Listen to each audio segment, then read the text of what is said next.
We're on the Gold Coast for the STIHL Timbersports Australian Pro Championship, and our 13 athletes will now go head-to-head in the first discipline, the Underhand Chop. The Underhand Chop resembles the old-school technique of cutting felled trees down to size. After removing approximately 50% of the front side, they turn to the back, devastating their block with power and precision, cutting their block in two. To kick off this one, we have Jack Argent. He's on stage by himself. Had a lot of pressure on me as a rookie. Yeah, it's a good rivalry there with me and Mitch. Yeah, hopefully I can get in that top 8 and beat him, beat everyone else as well. All right, Jack Argent on the stage by himself. This is a tough job for him because he's got to set the pace here without anybody on the other side of the stage pushing him, but he's looking really good on the first side of this block as he puts in some nice drivers there.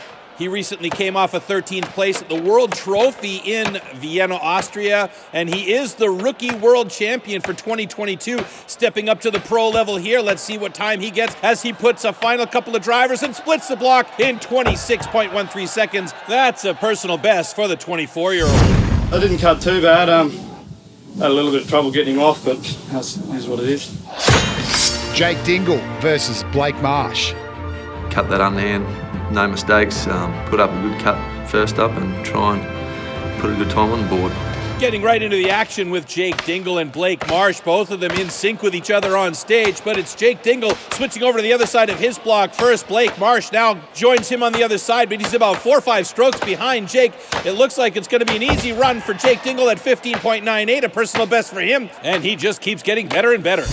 Yeah, first round in the underhand, didn't cut too bad, probably a little bit flustered at times trying to move along, but yeah, it was a nice bit of wood. Matt Gurr versus Chris Owen. I really enjoy the company of these blokes and I just want to keep making the final if I can. Matt Gurr going up against Chris Owen here. Matt Gurr, the oldest competitor in the field, and we see Chris Owen switching over to the other side of his block, about 3.5, 4 strokes ahead of Matt Gurr. It should be a fairly good run for Chris Owen. He's a heavy hitter with that axe in hand. He's got no problems at all, and he should be through any second, but Matt Gurr looking good, trying to keep up with him. Chris Owen gets through in 24.17. Matt Gurr, 26.31. Oh, pretty poor performance. Yeah, no, it didn't draw real well, but yeah, try and get going now for the next 2 rounds, try and pick it back up.